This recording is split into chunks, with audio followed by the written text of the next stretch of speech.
একজন গেটম্যান 7 নম্বর গেটের, সে আমাকে বলছে স্টেশন মাস্টারের লোক আমি, আমার এখানে পলিটিক্যাল র্যাপও আছে, তার পলিটিক্যাল র্যাপও দেখবে, তার মানে মেয়েরা কি সেফ না? হয়ে গেল আরজি করে, তারপরেও কি একটা মেয়েকে যখন তখন তুলে না আরপি অফিসে বসিয়ে রেখে ওখানের গেটম্যান আমাকে বলছে যে স্টেশন মাস্টারের ভয় দেখাচ্ছে, আমি স্টেশন মাস্টারের লোক, আপনি জানেন এখানে আমার পার্টির লেভেল আছে, কি করতে যাচ্ছে এখন রাত্রিবেলা ওদের অফিসে আমাদেরকে রেখে দেওয়ার চেষ্টা করছে মেয়েদেরকে, কিছু একটা বাজে কিছু করবে বলে। ব্যারাকপুর 17 নম্বর রেলগেটে যে গেটম্যান আছে রাজীব মৃধা, সে 27 তারিখে মাথার উপর আমাদের রেলগেট ফেলে দিচ্ছিল, একদিকে গেটটা ওঠা ছিল আর আরেকদিকের গেটটা হঠাৎ করে ফেলে দিয়েছে, যদি সরে না যেতাম আমি ছিটকে তাহলে মাথাটা আমার ফেটে যেত।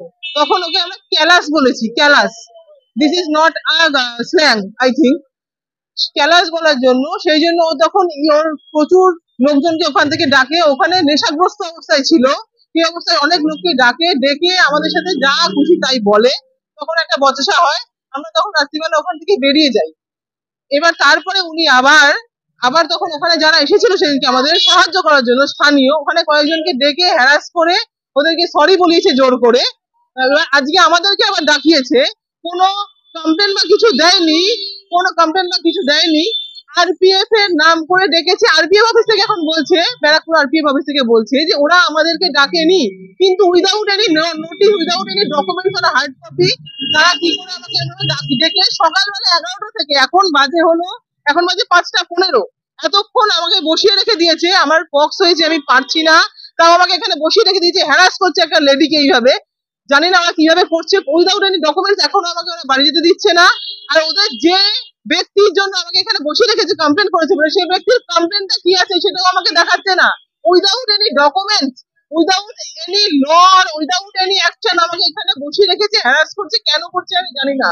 এখানে ওদের এখন অফিসার ইনচার্জ রয়েছে চন্দন বাবু, চন্দন চন্দন দাস, ওনাদের এখন অফিসার ইনচার্জ রয়েছে উনি, আর ওইখানে এমনিতে যখন ওই গেটে ছিলাম, গেটে তখন দুজন আরপিএফ কে ডেকেছিল গেটম্যান, সে ওইখানে ওই আরপিএফ এরই একজন ছিল, ওনার নাম ছিল অমিত ঘোষ, উনি সাইডে নিয়ে গিয়ে আমাকে বলছে যে কিছু টাকা পয়সা হলে সেটেলমেন্ট করতে, মানে তাহলে পরে আপনাকে হ্যারাস করবো না আমরা, মানে হ্যারাসমেন্ট যাতে না করে কোনো মেয়েদের, তাহলে মেয়েদের কি কোনো এখানে প্রোটেকশন নেই?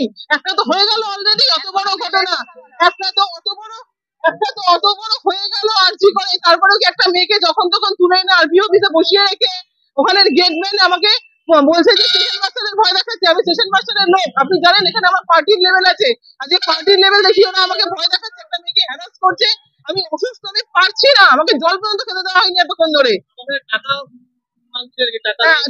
টাকা চাইছে, ওখানে যে রয়েছে অমিত ঘোষ বলে যে অফিসার রয়েছে, সে সাইডে নিয়ে গিয়ে বলছে ম্যাডাম উল্টো পাল্টা কেস দিয়ে দেবো, আপনি তো জানেন, তাহলে পরে একটুখানি টাকা পয়সা সেটেলমেন্ট করে দিন, কেসের ধমকি দিচ্ছে যাতে টাকা দিয়ে আমি আমার সম্মান বাঁচাই, এখনো পর্যন্ত যে কেস, আমি কি জন্য টাকা দেবো, আমি কি জন্য টাকা দেবো, এখানে যে অফিসার ইনচার্জ আছে সে বলছে বেল নিতে, আমি বেল যে নেবো, আমাকে একটা তো কেস দেবে, কেসের কোনো কাগজ নেই, কোনো ডকুমেন্টস নেই, আমি কিসের জন্য বেল নেবো, আমাকে তো লয়ারের সাথে কথা বলে করতে হবে, আমার তো ওরা আমার নামও জানে না, দুর্নামে বেনামে তো আমাকে এরকম ভাবে বললে হবে না, আমাকে তো একটা হার্ড কপি দিতে হবে যার এগেনস্টে আমি কিছু একটা করতে পারি, উইদাউট ডকুমেন্টস এরকম আকাশে বাতাসে হয় না তো কিছু, একটা তো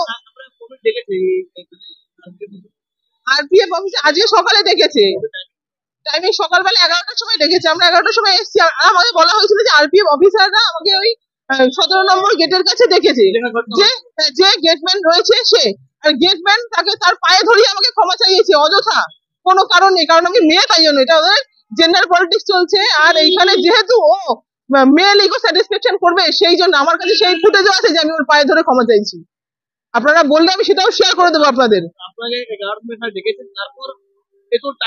তারপরে এত টাইম বসে রয়েছি, সকাল থেকে আমি মেডিসিন খাইনি, পক্স হয়েছে, আমি পারছি না, আমাকে বসিয়ে রেখে দিয়েছে উইদাউট এনি রিজন, কোনো হার্ড কপি দিচ্ছে না, কোনো অ্যালিগেশন নেই, কিছু নেই, ওরা বলছে বেল নিতে, বেল নেবো, আমাকে কেসের কাগজ দিক, কেসের তো কোনো কাগজ নেই, আমার নামই জানে না ওরা, তাহলে পরে আমাকে এতক্ষণ বসিয়ে রেখেছে কেন? চন্দন বাবু কি তাহলে কিছু বুঝতে পারেন না? উনি কি পড়াশোনা করে ওখানে বসেননি সিটে? ওনার কি রুলস রেগুলেশন জানা নেই? একজন গেটম্যান 7 নম্বর গেটের, সে আমাকে বলছে স্টেশন মাস্টারের লোক আমি, আমার এখানে পলিটিক্যাল র্যাপও আছে, তার পলিটিক্যাল র্যাপও দেখবে, তার মানে মেয়েরা কি সেফ না? মেয়েরা কি রেল গেটের নিচ থেকে যাবে না? মাথার কাছে গেটটা পড়ে গেছিল, এটা বলাটা কি ভুল হয়ে গেছে আমার? আমি বলছে পড়ে গেছিল, এটা পড়ে যেতেই পারে, রোজ হয় এরকম ইনসিডেন্ট, আপনি ক্ষমা চেয়ে যান, মানে আমাকে দিয়ে ক্ষমা চাওয়ালো, আজকে আমি পায়ে ধরে ক্ষমাও চেয়েছি, ওখানে সবাই ছিল দেখেছে, তাও কিছু না করেও, এটা কি ঠিক জিনিস হচ্ছে? এটা একটা ফান্ডামেন্টাল রাইটস কি আমার নেই? আমি মেয়ে বলে কি যা খুশি করবে আমার সাথে? এটা কি হতে পারে কখনো? আমার সঙ্গে আরো সবাইকে এরকম বসিয়ে রেখে দিয়েছে। স্থানীয় অনেকে যারা যারা এসেছিল সেদিনকে আমাকে বলতে, যেটা ভুল করেছেন আপনি, মাথার উপর গেটটা ফেলে ঠিক করেনি, প্রত্যেককে তারা এখানে বিনা অপরাধে বসিয়ে রেখে দিয়েছে। ওরা ওদের পাওয়ার দেখাচ্ছে, ওদের পজিশন দেখাচ্ছে। এই মুহূর্তে কি হয়েছে, উনি কি করেছে? এখন পর্যন্ত আমাদেরকে ছাড়ছে না, বসিয়ে রেখে দিয়েছে। আমাদের একটাই দোষ যে সেদিনকে মাথার উপর যখন গেটটা পড়েছে আমি ওকে ক্যালাস বলেছি। Is this a slang? আপনারা বলুন, এটা কি কোনো গালাগাল ক্যালাস বলাটা? আর উনি যে আমার পুরো বাবা মা গোষ্ঠী উদ্ধার করে দিল গালাগাল দিয়ে, তারপরে ওনার পায়ে ধরে ক্ষমা চাইলো, কারণ উনি ছেলে আমি মেয়ে, আমাকে ওনার পায়ে ধরে থাকতে হবে। একটা মুখ্যমন্ত্রী মেয়ে হওয়ার পরে যদি এগুলো হয় আমাদের এখানে, তাহলে আমি কোথায় যাবো? রাস্তায় বেরোবো না আমি? একটা তো আর্জিকল চলছে, এখনো পর্যন্ত কিছু হচ্ছে না, আবার আরেকটা শুরু করে দিয়েছে। কি করতে যাচ্ছে এখন? রাত্রিবেলা ওদের অফিসে আমাদেরকে রেখে দেওয়ার চেষ্টা করছে, মেয়েদেরকে কিছু একটা বাজে কিছু করবে বলে। তাহলে এখনো যদি আপনারা কিছু না বলেন তাহলে আমরা কি করবো? ওরা যদি রাত্রিবেলা রেখে